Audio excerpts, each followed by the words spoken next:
Aloha. It's so great to be able to join all of you here today. This is an event I'm grateful to have been invited to year after year, and the scheduling just never worked out. And so I'm so glad to be able to come and to be able to greet you in person and just talk a little bit about the grave challenges that we face, yes, in the work that we're doing on a daily basis. It's very appropriate that I'm following Mike Benz in this because he's focused on a lot of the same things that we are focused on investigating and uncovering. But really the challenges that he is talking about are challenges that every one of us as Americans are facing. And the task is not just for a Mike Benz or for a certain agency to take on. This is a moment of opportunity in our country where we have to be very clear-eyed about the direct threats and challenges to our fundamental rights and liberties and freedoms and what we, the people, are going to do about it. When we look at how it came to be for me and for others who I serve alongside to be here and to be a part of this change, we go back to the 2024 election and look at how President Trump was reelected and sent back to the White House by a truly unique cross-partisan coalition of Americans who looked beyond labels and really were attracted to his message of putting the American people first.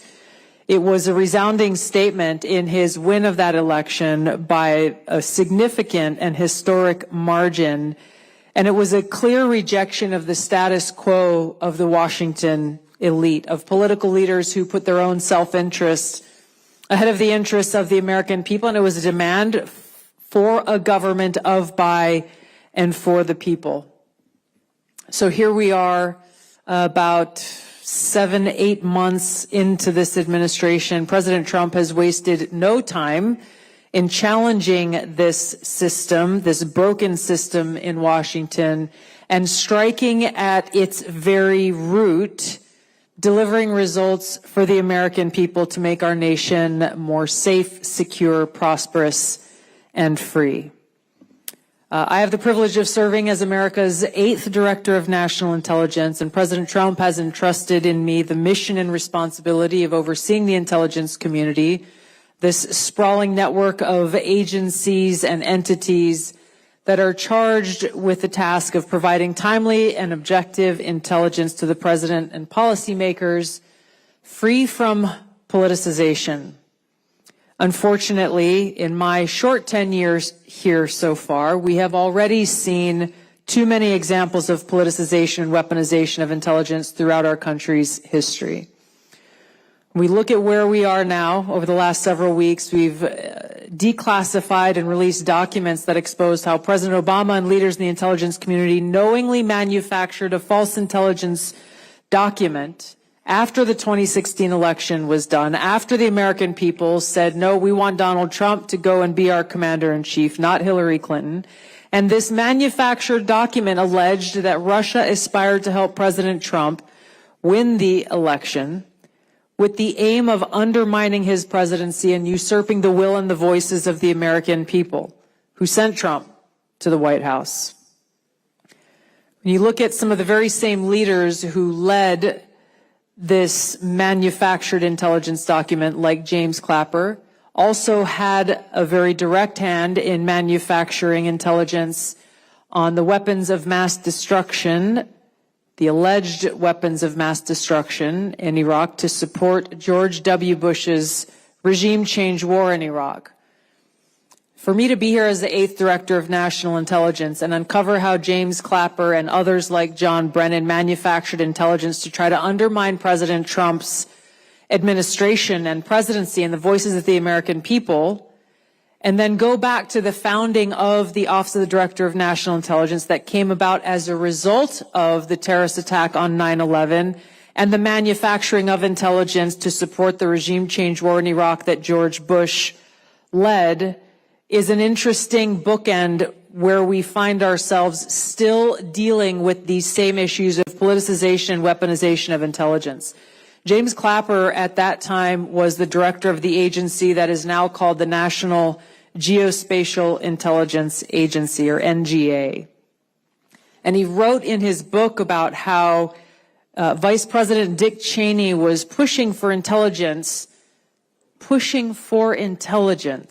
to support the invasion of Iraq, to support the narrative of Iraq's alleged WMDs, and to support the narrative of Iraq's alleged ties to al-Qaeda, neither of which actually existed.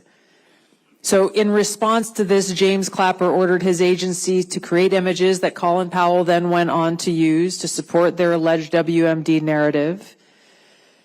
And in James Clapper's words, we were, quote, so eager to help that we found what wasn't really there, end of quote. We've seen other examples, those that we know of. There are many others that I believe we don't yet know of, how leaders in the intelligence community and the FBI knowingly use false information to gain FISA warrants to illegally spy on American citizens. These are just a few of, unfortunately, what is a long list of known examples of politicization and weaponization that all point to the truth that many of us here in this room know, which is that the rot runs deep.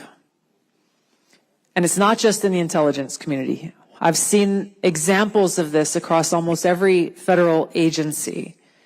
And so it requires us all to confront the uncomfortable truth that we have these conspirators, these traitors to the Constitution, who are working within our government, who dangerously believe that they are not only above the law, but that they are above the Constitution and the Bill of Rights. People who believe that they have the right to undermine the duly elected President of the United States because they disagree with his positions or his policies, and that they know better. We go back to the first Trump administration and a prominent example of then former Lieutenant Colonel Vindman. And I remember being in Congress as a Democrat at the time, seeing his testimony and the testimony of others basically saying, well, we have to protect the country from Donald Trump, the person the American people elected to be the President of the United States. Whether we agree or disagree on policy is not the point. If you disagree on policy, go run for president and market your policies to the American people. It undermines our Constitution, our democratic republic, when we have people within our government who are not the President of the United States, who are not elected by the American people, taking it upon themselves to undermine, ultimately, the American people and the Constitution. These people have gotten away with these kinds of activities for so long because they're protected by an entire system that is built to shield their nefarious activities. And they do this with the assistance and the protection of the deep state and the propaganda media. And those of us who have been targeted by this deep state are very familiar with the tactics.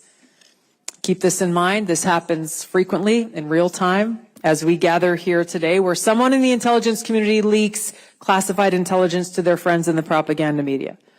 Those individuals in the propaganda media eagerly print this classified intelligence from unnamed sources.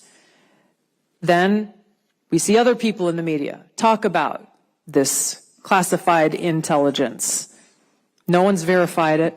No one's done any kind of vetting. No one has done any basic journalistic work. And then we see politicians repeating and talking about this thing that was leaked to the media.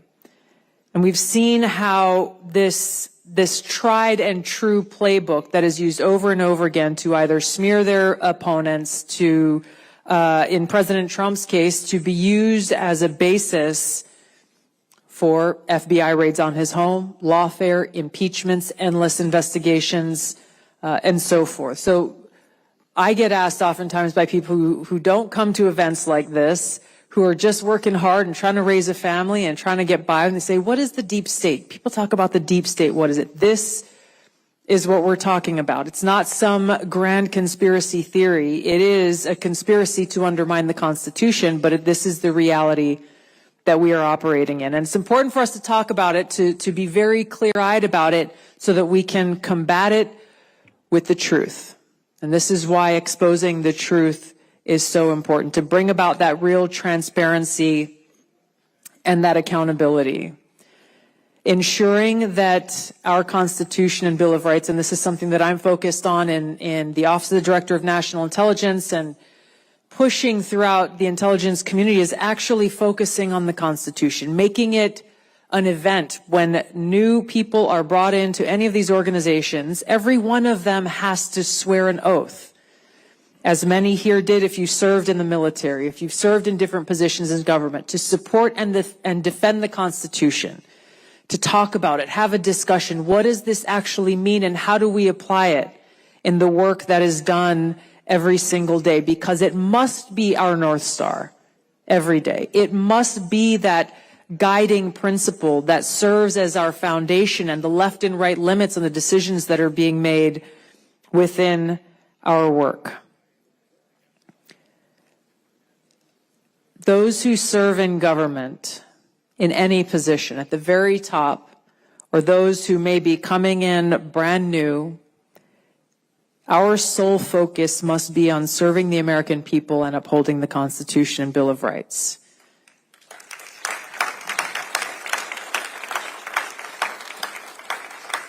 It's very, I feel, appropriate that I'm coming and speaking to you after Mike Benz and hearing at least some of the things he talked about at the end about the various attacks on our fundamental rights, freedoms, and liberties that are occurring not only here in the United States, but how these threats are coming from policies and agreements that are being talked about in multinational organizations and settings.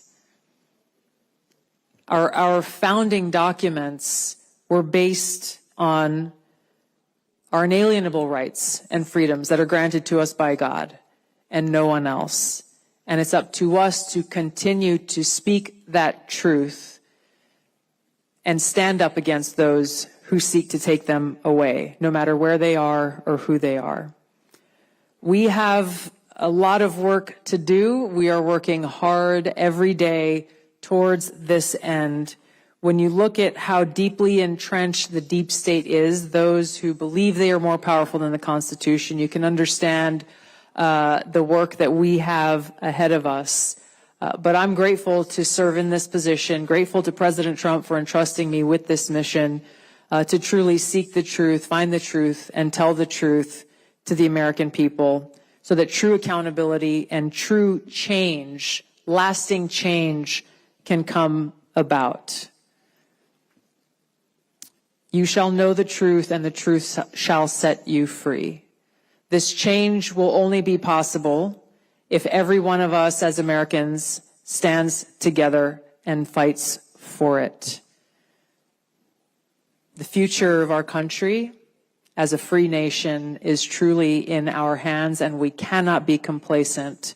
We cannot fall asleep at the wheel and allow anyone to sneak in the back door and take it from us, literally and figuratively.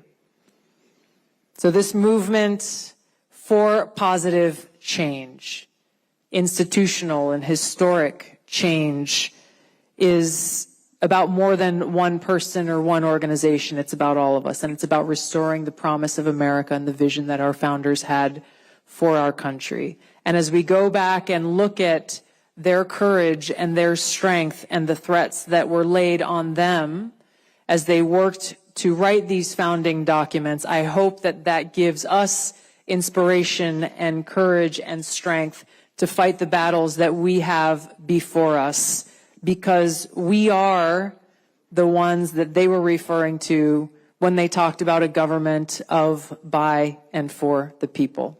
We're the only ones who can make it happen. Thank you for standing for freedom and liberty and truth. Aloha.